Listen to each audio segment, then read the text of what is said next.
राजनीति का स्तर कितना हल्का हो सकता है, ये आरजेडी, राजद और कांग्रेस ने बता दिया कि कीचड़ उछालना और किसी की मां पर तंज कसना, और वो भी जिनका स्वर्गवास हो चुका हो, वो जब बिहार की धरती से होता है तो बिहार की जनता भी जानती है कि अभद्र भाषा बोलने वाले, मां को गाली निकालने वालों का रिश्ता राजद और कांग्रेस से ही हो सकता है। न्यूज़ फॉर नेशन पर आपका स्वागत है और मैं हूं आपके साथ प्रार्थना।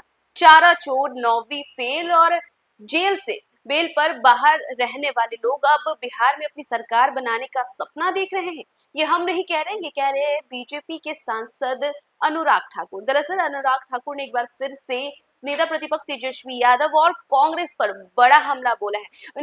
उनके द्वारा ये कहा गया है कि बिहार में 9वीं फेल और चारा चोर जो है वो अपनी सरकार बनाने का सपना देख रहे हैं। इसी के साथ साथ उन्होंने ये भी कहा कि जहां एक तरफ जो है पूरा भारत इस बात से गुस्सा था कि किस तरीके से कांग्रेस के मंच पर एसआईआर वोटर अधिकार यात्रा के द्वारा जो है कांग्रेस और राजद के लोग जो है वो एकजुट हुए थे और मंच से जो है जिस तरीके से अभद्र भाषा का प्रयोग किया गया था पीएम मोदी की मां के लिए, तो इसी पर उन्होंने कहा कि गाली देने का रिश्ता सिर्फ राजद और कांग्रेस के लोगों से ही हो सकता है। दरअसल उन्होंने कहा कि जिस तरीके से मां के लिए यह शब्दों का प्रयोग किया गया, उनका रिश्ता सिर्फ और सिर्फ आरजेडी कांग्रेस वालों से ही हो सकता है। इसी के साथ उन्होंने ये भी कहा कि जिस तरीके से पीएम मोदी की मां का एआई वीडियो बना करके कांग्रेस द्वारा डाला गया है और इसे ये दिखाता है कि इनका स्तर कितना गिर गया है। काफी ज्यादा भड़कते हुए नजर आ रहे हैं बीजेपी सांसद अनुराग ठाकुर, और क्या कुछ कह रहे हैं आपको छोड़े जाते हैं उनके तमाम बयान। उनके सपने में आई है और कह रही है कि उन्होंने मेरा नाम बिहार की राजनीति में उन्होंने मां को राजनीति का स्तर कितना हल्का हो सकता है, ये आरजेडी, राजद और कांग्रेस ने बता दिया कि कीचड़ उछालना और किसी की मां पर तंज कसना, और वो भी जिनका स्वर्गवास हो चुका हो, वो जब बिहार की धरती से होता है तो बिहार की जनता भी जानती है कि अभद्र भाषा बोलने वाले, मां को गाली निकालने वालों का रिश्ता राजद और कांग्रेस से ही हो सकता है। लेकिन राजद और कांग्रेस के नेताओं को मैं इतना ही कहना चाहता हूं, ये बिहार की धरती से गणतंत्र को जन्म भी एक तरह से मिला यहां पर, और कांग्रेस की इमरजेंसी के खिलाफ भी आवाज यहीं से उठी थी।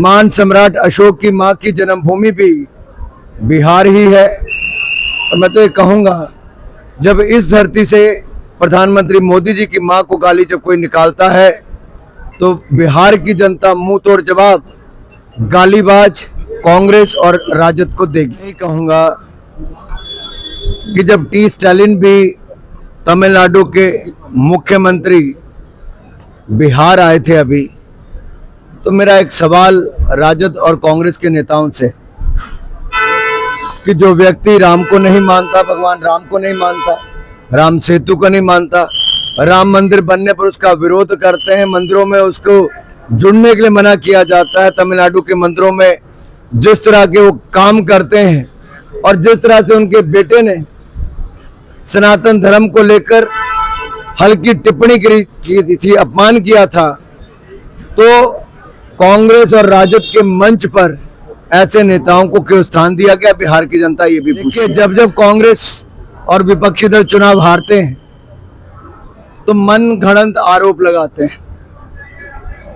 इलेक्शन कमीशन ने पहले कहा कि ईवीएम पर सबूत है तो दो, वीवीपैट पर सुझाव और सबूत है तो दो, और कोई भी अगर आपको कोई एसआईआर पर इतराज है तो सबूत दो, सुझाव दो। लेकिन हर बार कांग्रेस और विपक्ष इससे दूर भागा है, केवल आरोप लगाने का काम किया है। मैं कांग्रेस को याद कराना चाहता हूं, ये भ्रष्टाचार की राजनीति कांग्रेस करती है और इसलिए देश की जनता ने उनको बार बार हराने का काम किया। राहुल गांधी जी के नेतृत्व में कांग्रेस 90 चुनाव हार चुकी है और अब बिहार का चुनाव भी हारने की तैयारी। चोर जिन्होंने गाय भैंस का चारा भी नहीं छोड़ा,